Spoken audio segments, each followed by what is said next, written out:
noite a todos. Paz e luz em nosso coração. A partir de agora, nós estamos online no YouTube e voltamos o link desta aula, desse encontro de estudo, também na nossa página no Facebook, Fraternidade Espírita Alvorada Nova.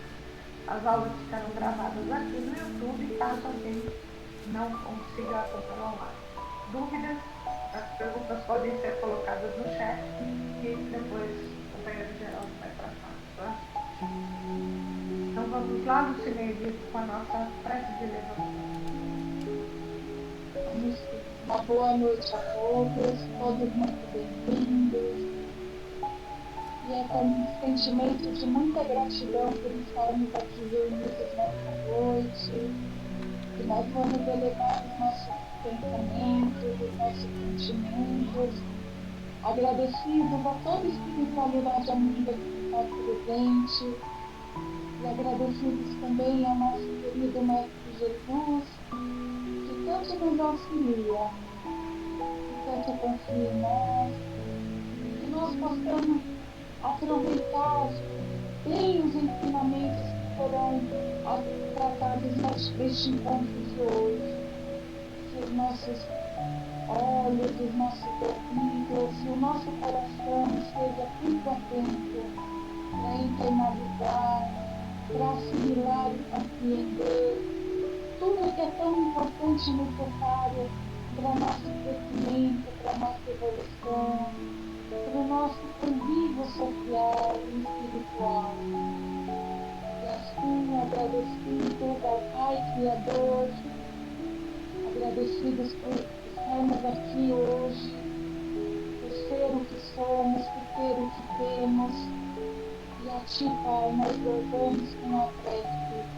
Pai nosso que estás no céu, santificado, Senhor, seja o vosso nome. Venha a nós o vosso reino. Seja feita, Pai, a Tua vontade, aqui na terra como no céu. O pão nosso de cada dia nos dai hoje. Perdoe as nossas dívidas, assim como nós perdoamos os nossos devedores. E não nos deixe cair em tentação, mas livra-nos, Pai, de todo mal. Que assim seja. Graças a Deus e graças a Deus. Obrigada, Lu. Então nós vamos terminar o capítulo 3, que fala do céu, do livro Céu e Inferno. E depois, antes de a gente entrar no capítulo 4, que vai falar do inferno, vou fazer um resumo geral deste capítulo, ok? Lucineide, você pode ler o item 18 para nós? Sim. Vamos ver. Nessa vastidão sem fronteiras, onde está então o céu? Ele está por toda parte. Nenhuma muralha serve-lhe de limite. Os mundos felizes são as últimas estações que levam a ele. As virtudes descerram-lhe o caminho, ao passo que os vícios interditam-lhe o acesso. Diante desse quadro grandioso que preenche todos os cantos do universo, dando a todos os objetos da criação um propósito e uma razão de ser. Como é pequena e mesquinha a teoria que circunscreve a humanidade e a imperceptível ponto do espaço, que nos mostra essa humanidade começando num dado momento para igualmente achar um dia, junto do planeta que a transporta, não abrangendo dessa forma senão um minuto na eternidade. Com essa teoria triste, fria, glacial, quando nos mostra o resto do universo, antes, durante e após a humanidade terrestre, sem vida, sem movimento, como um imenso deserto mergulhado no silêncio. Como é desesperadora, por conta do quadro que descreve do pequeno número de eleitos voltados à contemplação perpétua, enquanto a maioria das criaturas se encontra condenada a sofrimento sem fim. Como é angustiante para os corações que amam, pela rei é que coloca entre os mortos e os vivos, as almas felizes dizem, só pensam na felicidade, as infelizes nas suas dores. Surpreende que o egoísmo reine sobre a terra quando ele é mostrado no céu? Quão mesquinha, nesse caso, é a ideia transmitida da grandeza, do poder e da bondade de Deus?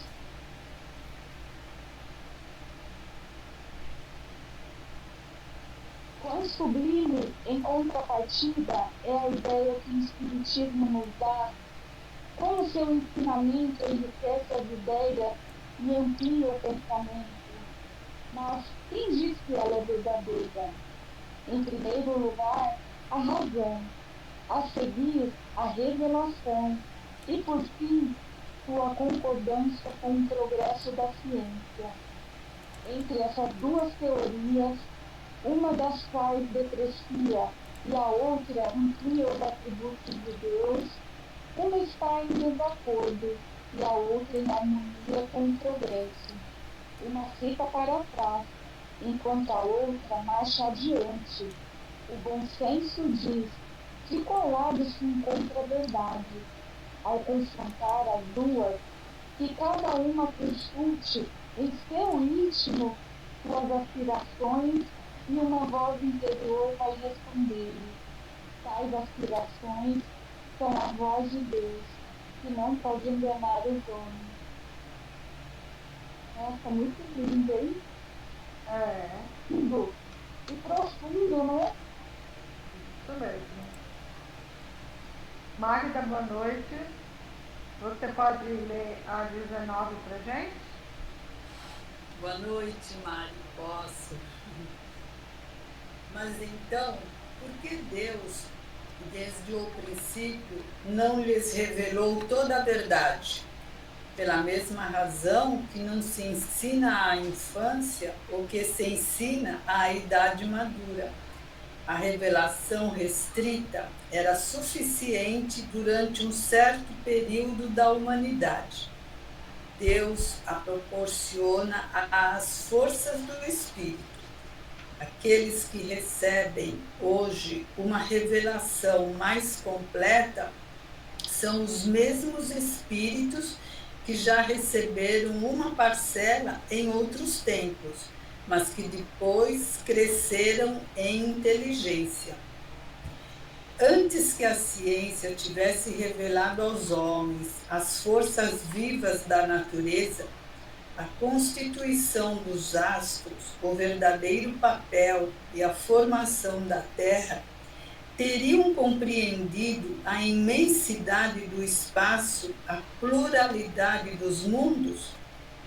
Antes que a geologia tivesse provado a formação da Terra, poderiam desalojar o inferno do seu seio e compreenderem o sentido alegórico dos seis dias da criação? Antes que a astronomia tivesse descoberto as leis que regem o universo, poderiam compreender que não há nem alto nem baixo no espaço e que o céu não está acima das nuvens, nem limitado pelas estrelas? Antes do progresso da ciência psicológica, poderiam se identificar com a vida espiritual? Conceberem, depois da morte, uma vida feliz ou infeliz de outra maneira que em um lugar circunscrito e sob uma forma material? Não, compreendendo mais pelo sentido do que pelo pensamento. O universo era muito vasto para o seu cérebro. Seria preciso reduzi-lo a proporções menos extensas para colocá-lo ao seu ponto de vista, salvo para ampliá-lo mais tarde. Uma revelação parcial tinha sua utilidade. Era sábia então e é insuficiente hoje. O erro está naqueles que, não levando em conta o progresso das ideias, creem poder governar os homens maduros com as andadeiras da infância. Ver o Evangelho segundo o Espiritismo, capítulo 3. Perfeito. Assim a gente encerra o capítulo que Kardec fala sobre o céu, né? Então, falavam que o céu lá em cima, porque eles achavam que a Terra era o centro do universo, né? As diferentes doutrinas escreveram a morada celestial de várias maneiras. As ideias dos homens em a região das estrelas, sempre daí, conforme o conhecimento dos homens veio, descobrimos que o universo é ilimitado, né? É infinito. Não, então, se lá em cima é infinito, peraí, onde é que... Então, onde está o céu? Eles achavam que o céu era onde estavam as estrelas. Então, aí começou a se questionar, né? O homem é composto de corpo e espírito, o espírito é o ser principal, o ser inteligente, né? O corpo é só um envoltório material. Então, temos o mundo corporal e o mundo espiritual. Os espíritos são criados simples e ignorantes, mas com aptidão para aprender tudo e progredir conforme o seu livre-arbítrio, né? Pelo progresso, adquirem novas faculdades, novas percepções, novos conhecimentos. E é por isso que nós estamos aqui. O progresso entre os espíritos é fruto do seu próprio trabalho. Mas, como são livres, trabalham para o seu adiantamento com mais ou menos atividade, ou seja, cada um trabalha como quer, né? A felicidade, por isso Jesus chama, né? A cada um as suas obras. A felicidade suprema é somente para os espíritos perfeitos. Não somos espíritos perfeitos, nós somos espíritos inferiores, por isso que estamos num planeta de expiação e prova. A encarnação é necessária para a gente ter um duplo progresso, o moral e o intelectual. Ao progresso intelectual pela atividade que ele está obrigado a fazer pelo trabalho, né? Pelos estudos. E o progresso moral pela necessidade que os homens têm uns dos outros. Nós somos seres sociais, precisamos nos relacionar, e é nesse relacionamento que nós temos nosso progresso moral. Se nós quisermos, veja bem, evolução, progresso, é de dentro para fora. Ninguém obriga ninguém a evoluir, ninguém obriga ninguém a se transformar. Outro item, uma só existência corporal, como diz Kardec, manifestamente insuficiente para que um espírito possa adquirir tudo o que lhe falta de bom, eliminar tudo o que ele tem de mal e aprender tudo o que ele precisa. Por isso, várias reencarnações. O mesmo espírito, a mesma individualidade, mas em corpos materiais diferentes. Deus, soberanamente justo e bom, concede ao espírito do homem tantas quantas experiências sejam necessárias para que esse espírito atinja o objetivo final. Qual é o nosso objetivo final? É a perfeição. É a melhora contínua vai chegar à perfeição. E é lógico que quem reencarna é porque é um espírito inferior, porque um espírito superior não vai precisar encarnar. À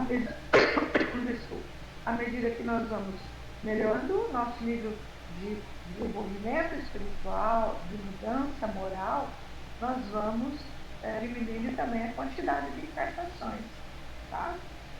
Então, estamos encarnando, é porque somos espíritos que precisam ainda aprender a resgatar seus débitos. Né? No intervalo das existências, que a gente fala que o espírito está na erraticidade, ele não está errando, então a gente faz confusão, né? Porque ou o espírito está num outro mundo, ou ele está trabalhando numa missão em algum outro lugar, no universo, ou ele está na erraticidade, ele está orbitando o planeta, ele está se preparando para reencarnar, tá? O espírito entra por um tempo mais ou menos longo nesse mundo espiritual. E o mundo espiritual é feliz ou infeliz, conforme ele tem subido degraus ou descido degraus, né? Segundo o bem e o mal que ele tem aqui. Aqui é interessante o parágrafo que diz que o espírito progride igualmente na erraticidade.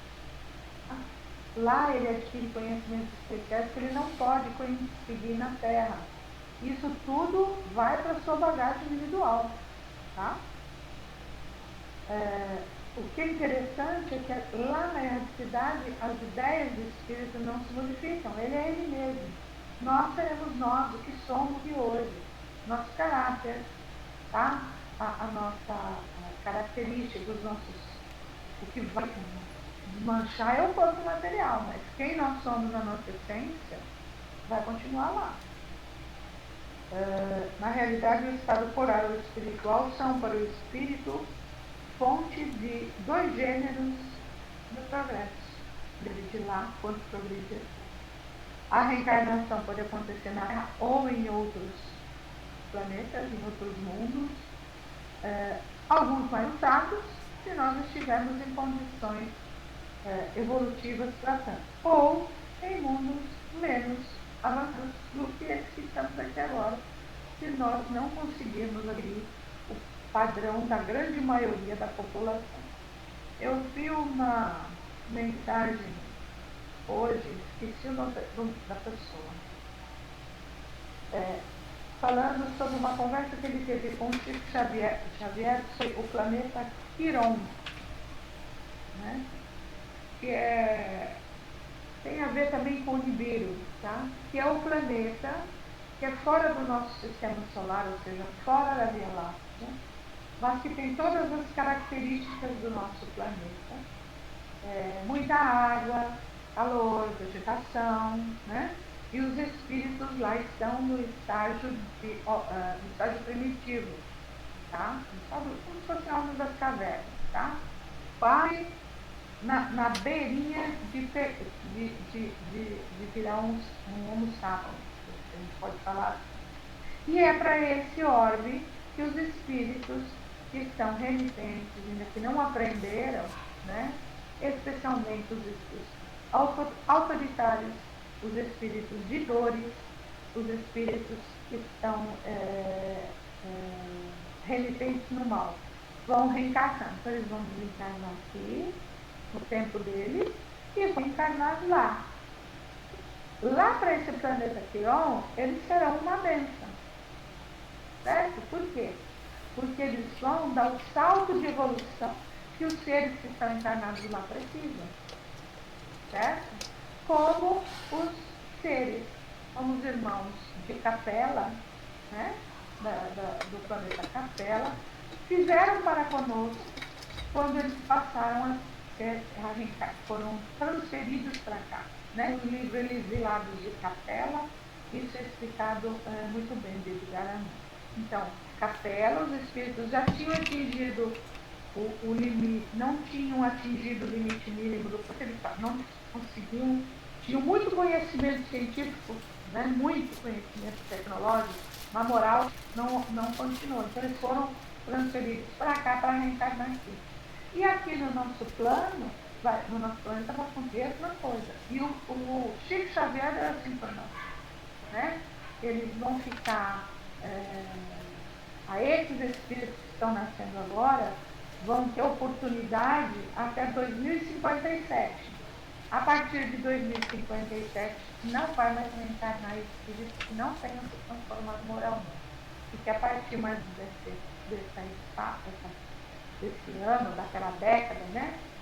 Aqui vai ser um mundo de regeneração.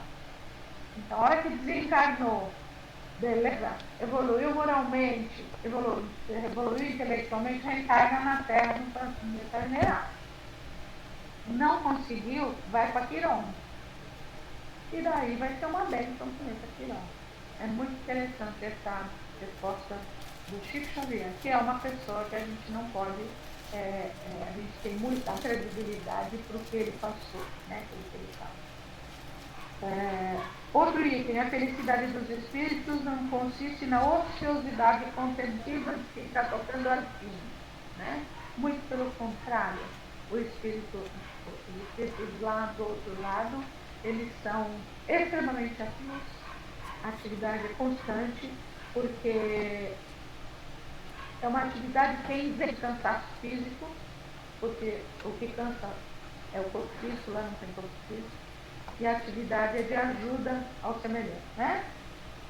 E as atribuições dos espíritos são proporcionais ao seu adiantamento, de acordo com o adiantamento de cada um. Vamos ver o que mais.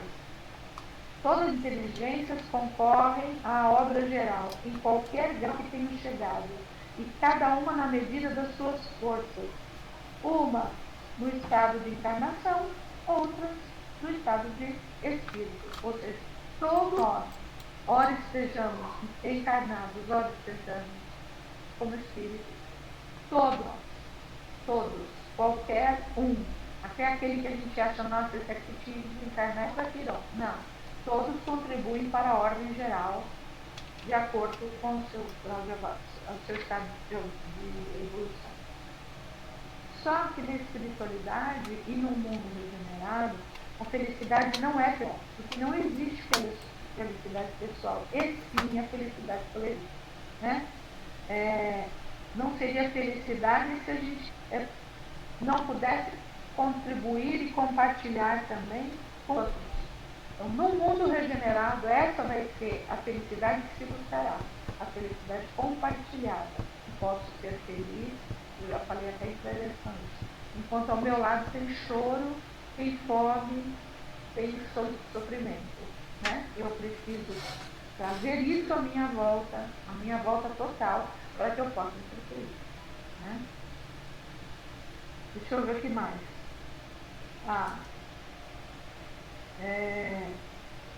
Embora os espíritos estejam em toda parte, os mundos são as sedes onde eles se reúnem, de preferência em razão da analogia que existe entre eles e os mundos, né? A Terra é um desses últimos, por isso reunimos espíritos inferiores aqui, tá? Cada globo, né, tem, pois, de uma forma, a sua população própria em espíritos encarnados e desencarnados, que se alimenta em maior parte pela encarnação e a desencarnação dos mesmos espíritos. Compreende? Como a gente fala aqui, nós temos 8 bilhões agora de pessoas vivas no planeta, nós temos 4 vezes mais de espíritos que orbitam em torno do nosso planeta entre encarnação e desencarnação. Então, 8 vezes 4, 32 bilhões de seres, né? De irmãos, todos criados por Deus. Ok? E aonde está o céu? Muito interessante, né? Onde está o limite do céu? Não tem limite, não tem acima, não tem embaixo, não tem do lado, não tem de outro, né? Kardec fala no livro dos Espíritos, e acho que ele vai falar aqui também, mais pra frente, que o céu ou o inferno é um estado de consciência. Você pode fazer o seu céu e você pode fazer o seu inferno, né? Então não existe limites, né? Mundos felizes são as últimas estações que os espíritos se conduzem, se a gente pode falar, né? Porque o mais interessante é isso. É um estado, não existe um local circunscrito, né? Então ele foi céu, ou ele foi para o purgatório, ou ele foi para o inferno, não é isso? Então, é muito triste essa afirmação, né, e essa crença tão restrita de entendimento. Conforme a ciência foi evoluindo e foi descobrindo as coisas, então o pensamento do ser humano foi se modificando. É por isso que o último item fala, poxa, mas é tudo isso que Deus já explicou logo para a gente, lá no início, né? Porque não se ensina para uma criança coisa de faculdade, ela não vai entender. Foi preciso que o homem, por si mesmo, por sua evolução intelectual, fosse aprendendo o que é o céu, como é o universo, a astronomia, etc, pela geologia, como é que a Terra foi formada, quanto tempo tem a Terra criada, E daí sim as coisas foram se esclarecendo. Aí veio o Espiritismo com a conjunção de ciência, né, e filosofia, e daí provando, mostrando para a gente esse mundo maravilhoso. Né? Nós vamos ver a mesma coisa no capítulo seguinte, que nós vamos começar agora, que fala sobre o que é o inferno. Vamos lá? Capítulo 4, o inferno. Intuição de penas futuras, o inferno cristão, imitado do inferno pagão. Os limbos, quadro do inferno pagão e quadro do inferno cristão. Aqui ele vai fazer uma comparação, tá? Entre esses tipos de intuição de penas futuras. Edna, você pode ler o 1 e o 2 para a gente, por favor? Intuição das penas futuras. Em todos os tempos, o homem acreditou, por intuição, que a vida futura deveria ser feliz ou infeliz, em razão do bem ou do mal que se faz neste mundo. Apenas a ideia que disso faz está em relação com o desenvolvimento do seu senso moral e as noções mais ou menos justas que tem do bem e do mal. As penas e as recompensas são o reflexo dos seus instintos predominantes. Assim é que os povos guerreiros colocam a sua suprema felicidade nas honras prestadas à bravura, os povos caçadores na abundância da caça, os povos sensuais nas delícias da volúpia. Enquanto o homem está dominado pela matéria, não pode senão imperfeitamente compreender a espiritualidade. E é por isso que ele faz das penas e dos gozos futuros um quadro mais material do que espiritual. Ele imagina que se deve beber e comer no outro mundo, mas melhor do que na terra, e de melhores coisas. Isso foi um sermão proferido em Montpellier em 1860, tá? Mais tarde, encontra-se nas crenças acerca do futuro uma mistura de espiritualidade e de materialidade. É assim que, ao lado da beatitude contemplativa, coloca o inferno com torturas físicas. Não podendo conceber senão o que via, o homem primitivo naturalmente decalcou seu futuro sobre o presente, para compreender outros tipos além daqueles que tinha sob os olhos. Lhe seria preciso um desenvolvimento intelectual que não deveria chegar senão com o tempo. Também o quadro que se faz dos castigos da vida futura não é senão o reflexo dos males da humanidade, mas em mais larga proporção. Reuniu todas as torturas, todos os suplícios, todas as aflições que encontra sobre a terra. É assim que nos climas quentes imaginou um inferno de fogo, e nas regiões boreais um inferno de gelo. Não estando ainda desenvolvido o sentido que deveria fazê-lo compreender, o mundo espiritual não podia conceber senão penas materiais. Por isso, com algumas diferenças apenas de forma, os infernos de todas as religiões se assemelham. É esquisito, né? Porque tudo que a gente fala, a gente se baseia só na nossa pobreza de olhar, né? Na nossa materialidade. A gente estava falando do céu na anterior, né? Então a gente fala que o céu é em cima. Mas se você pegar uma nave, não existe céu em cima. Tudo é céu. Embaixo, do lado. Né? Depois do desenvolvimento da astronomia, né, pelos grandes matemáticos e filósofos lá da antiguidade, a Terra é redonda. Se a Terra é redonda, não tem cima e não tem embaixo. Então o céu está em tudo. Então, muito interessante. É que a gente presta atenção, né? Esse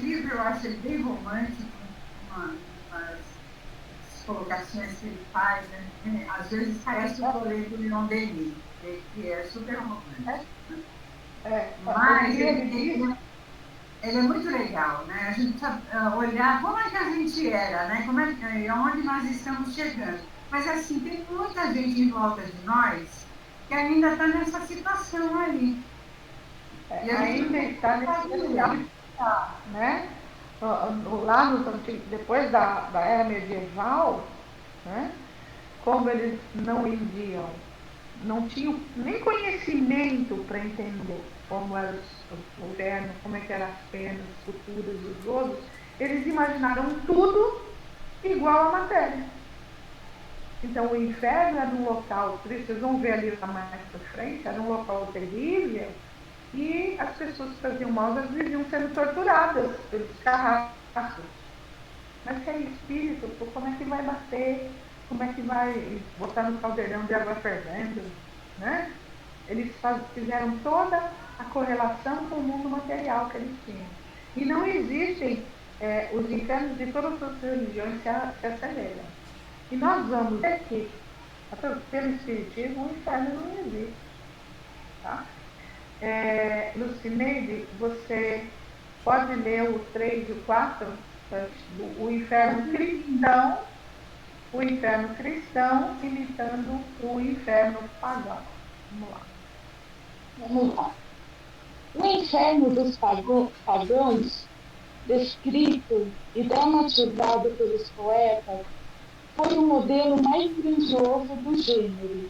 Perpetuou-se no dos cristãos, o qual teve também seus panegíristas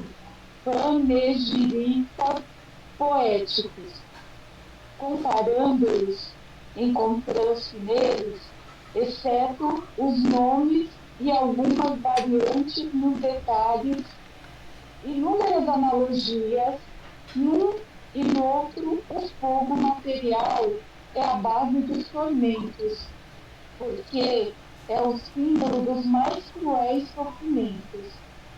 Mas, coisa estranha, os cristãos, em muitos pontos, exageraram o inferno dos pagãos.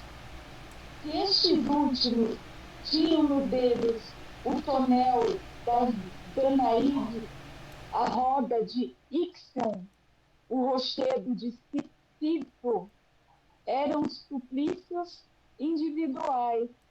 O inferno cristão tem para todos caldeiras borbulhantes, cujas tampas os anjos levantam para ver as contorções dos condenados às penas eternas. Tortura. Deus ouve sem compaixão os gemidos destes durante a eternidade. Jamais os pagãos descreveram os habitantes dos campos elíseos, saciando a vista com os suplícios do Tártaro. Só um minutinho. Então, quando ele fala aí, tonel das Danaides, tá? A roda de Ixion, o rochedo de Sísifo, são torturas do inferno pagão. O rochedo de Sísifo, se eu não me engano, eu tenho uma aula explícita sobre isso. É uma pedra muito grande que está num monte inclinado e a criatura é obrigada a levar isso lá para cima. Só que nunca chega. Não vai chegar nunca. E ele é açoitado e instigado a ficar subindo, fazendo esforço e carregando, empurrando aquela pedra enorme, gigantesca. A roda Ixion é uma roda da qual a criatura era atrelada em cruz e ela ficava girando o tempo todo, sem parar. Vocês estão vendo como o inferno pagão traz as coisas materiais para exemplificar seu inferno? Só que a diferença aqui, ele já começa dizendo que no inferno pagão, as torturas são individuais. No inferno dos cristãos, elas são coletivas.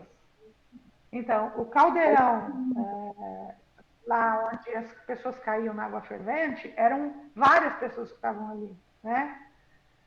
Então, eles começam, uma das diferenças é essa. E quando ele fala outra coisa, Campos Elíseos é o paraíso. tá? E o Tártaro é o lugar de inferno.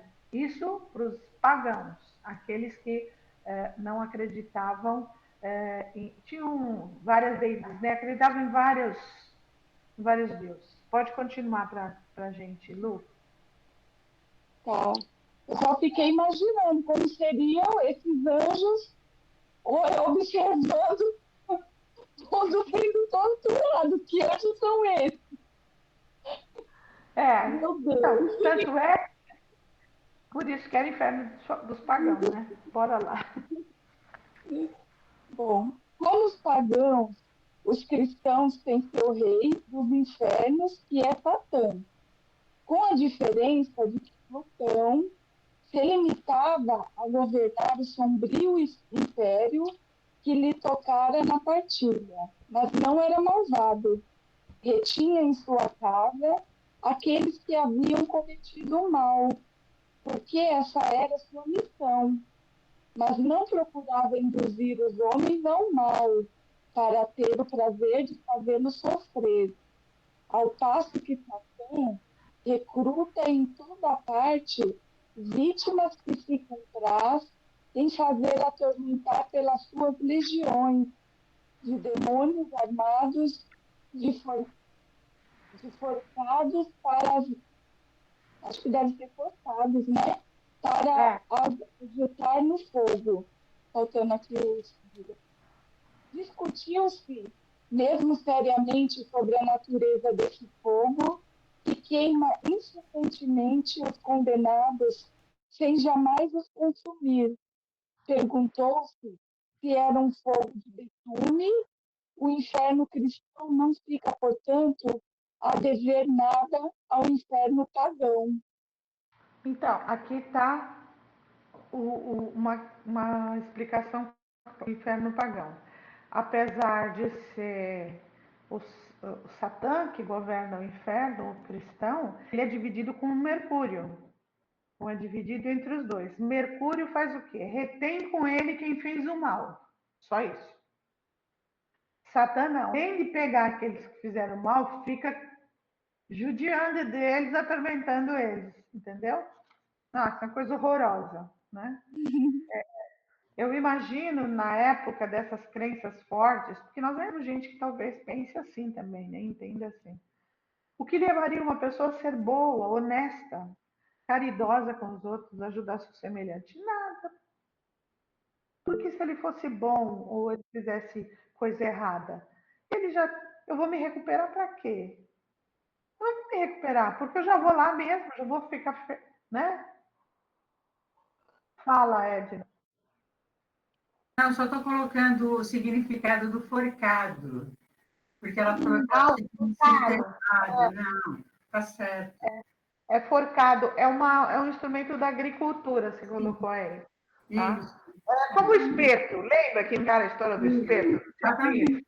Espetando? Então, o forcado é aquele garfo de três dentes que na agricultura se usa para tirar o feno, recolher o capim seco, tá?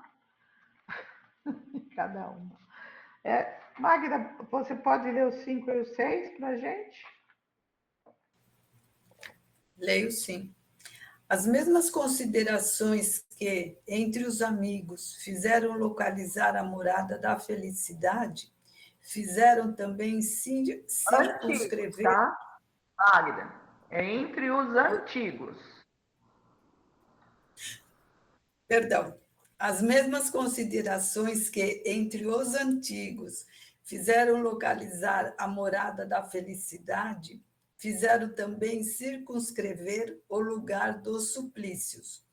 Tendo os homens colocado primeiro nas regiões superiores, era natural colocar o segundo nos lugares inferiores, quer dizer, no centro da terra, onde se acreditava que certas cavidades sombrias e de aspecto terrível serviam de entrada.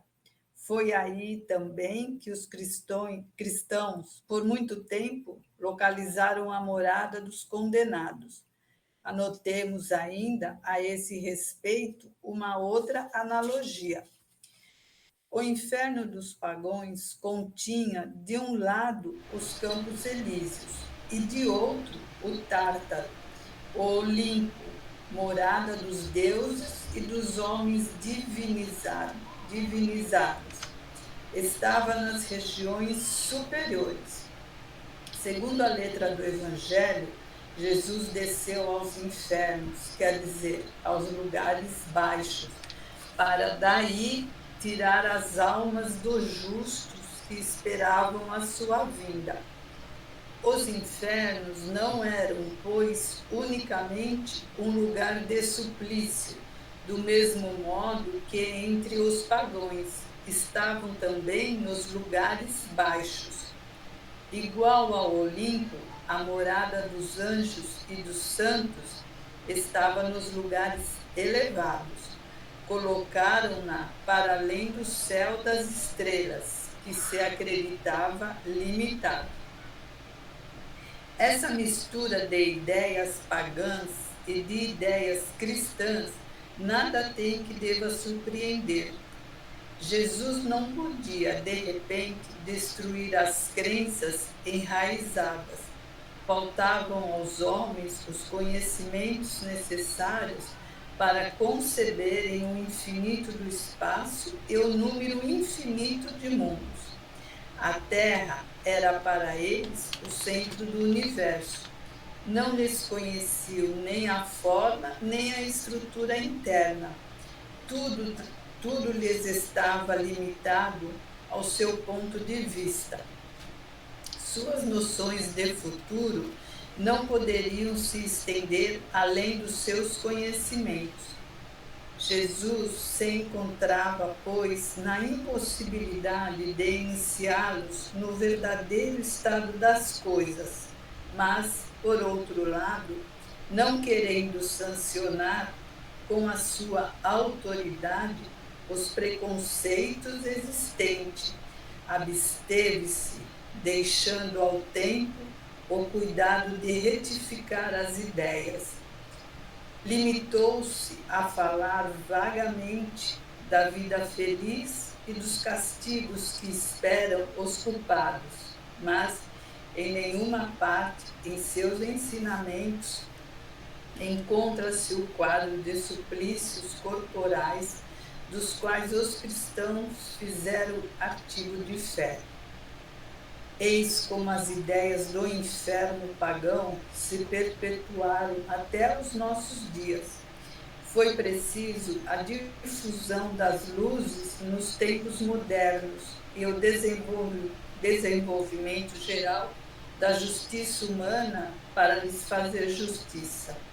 Mas, então, como nada de positivo havia substituído as ideias existentes, ao longo período de uma crença cega sucedeu, como transição, o período de incredulidade, ao qual a nova revelação veio colocar um fim.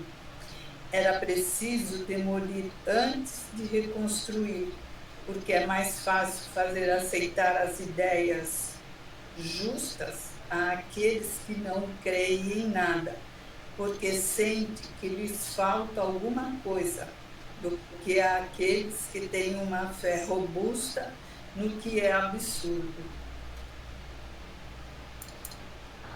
Leu 7 também. Leu 7. Ok. Para a localização do céu e do inferno, as seitas cristãs foram conduzidas a não admitirem para as almas senão duas situações extremas: a perfeita felicidade e o sofrimento absoluto. O purgatório é apenas uma posição intermediária momentânea, ao saírem da qual passam, sem transição, para a morada dos bem-aventurados. Não poderia ser de outro modo, segundo a crença na sorte definitiva da alma depois da morte. Não há senão duas moradas, a dos eleitos e as dos condenados. Não se podem admitir vários graus em cada um, sem a possibilidade de franqueá-los e, por consequência, de progresso. Ora, se há progresso, não há sorte definitiva. Se há sorte definitiva, não há progresso.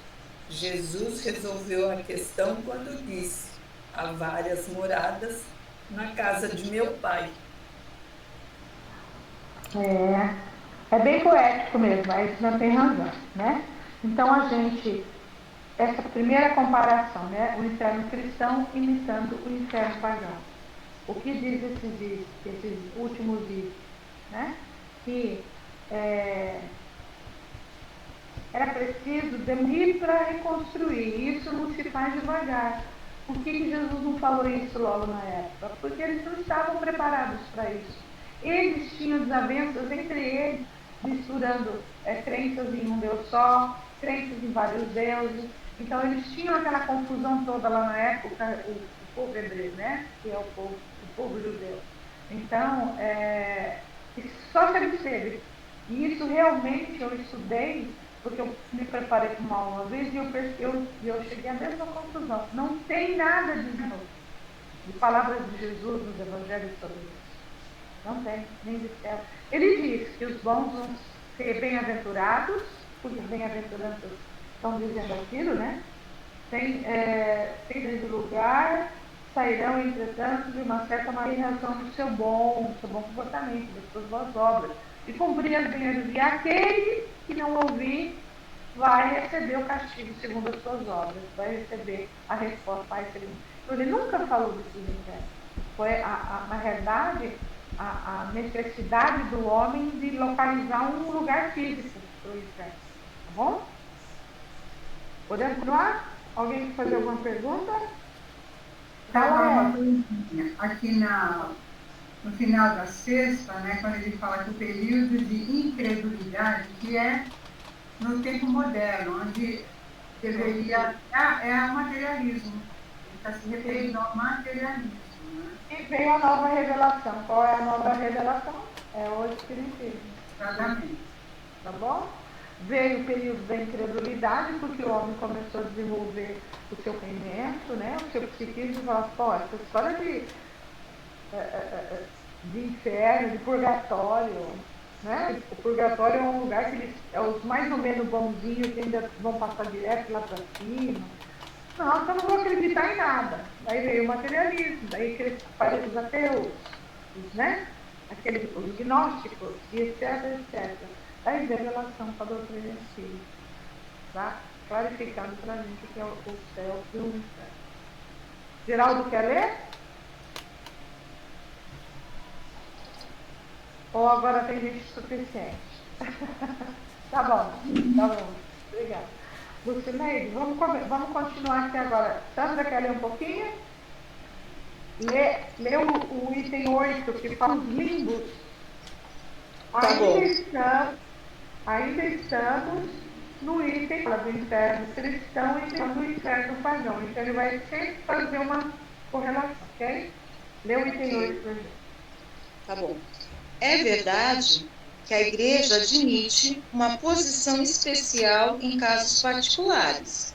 As crianças falecidas em tenra idade, sem fazer mal algum, não podem ser condenadas ao fogo eterno, mas também, não ter feito bem, não lhes assiste direito à felicidade suprema.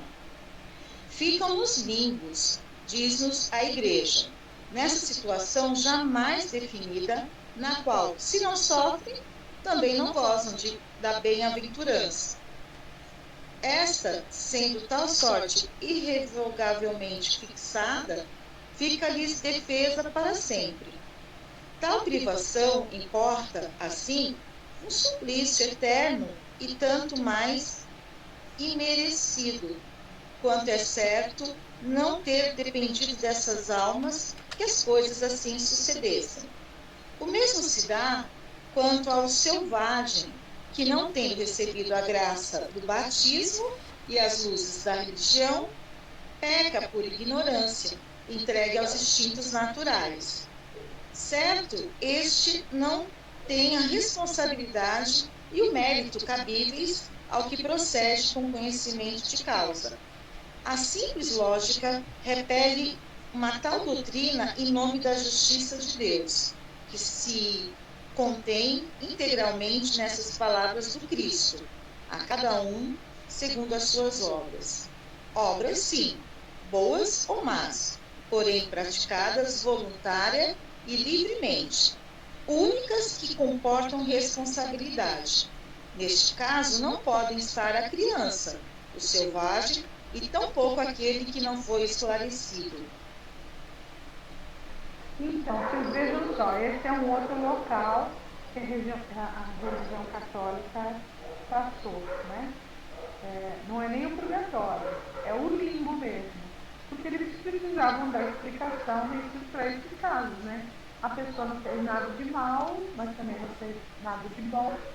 Ficou ali, não tinha conhecimento da religião, era pagão, não tinha sido batizado. Olha só, não foi batizado, ou morreram novas, eternidade, né? Então eles ficam no limbo. Então ficam no limbo eternamente. Olha só, eles não podem nem sair do limbo depois, né? Nem podem ser felizes. Não vão ser supliciados, mas também não vão ser felizes. Eles ficam ali no nada. Não é? É uma coisa que não tem muita lógica. Vamos lá agora. Quadro do inferno pagão. Então aqui ele vai escrever como as religiões pagãs viam o inferno. Ok? Lucineide, você pode ler o item 9 para a gente? Eu acho que vai ajudar. 9. Só conhecemos o inferno pagão pela narrativa dos poetas Homero e Virgílio. Fizeram dele a mais completa descrição, mas é preciso levar em conta os limites que a poesia impõe em forma. A de Fénelon, em seu Telêmaco, embora extraída da mesma fonte quanto as crenças fundamentais, tem a simplicidade mais precisa da prosa, descrevendo o aspecto lúgubre dos lugares, ressalta acima de tudo o gênero de sofrimento infligidos aos culpados e se estende muito sobre o destino dos maus reis, tendo em vista a instrução de seu real aluno. Por mais popular que seja sua obra, talvez muitas pessoas não se lembrem dela ou não tenham refletido o suficiente sobre ela para estabelecer uma comparação. É por isso que cremos útil reproduzir aqui as partes que têm uma relação mais direta com o assunto que nos ocupa, ou seja, aquelas que se referem mais precisamente à finalidade individual. Então, nós comentamos que o inferno pagão, as penas eram individuais, tá? E ele só se encontra descrições desse inferno nas poesias de Homero e Virgílio, que foram grandes pensadores das épocas atrás, e escreveram isso em poesia. Fénelon fez através da prosa, muito poética, mas através de prosa, tá? Então, oi? Quem falou? Tudo bem? Então, além de descrever os lugares como eles eram, esses relatos, né, ele também registra os suprusados das pessoas, especialmente aos maus reis, provavelmente em função do momento político, né, que era vivido na época. Magda, leu 10 pra gente. Nossa, é enorme, não vai dar. Meu Deus! É todo o quadro. O que vocês acham? A gente para aqui e continua semana que vem? É melhor. Porque ele é bem grande. Acho que sim, porque senão perde a sequência, né? Perde a sequência, porque agora nós vamos entrar, eles vão pegar Sim. a escrita de Fénelon escreveu um livro chamado Telêmaco. E esse Telêmaco narra o que ele viu quando ele chegou no inferno. Tá? Então a gente fica para a semana que vem. Ok? A gente para no 10.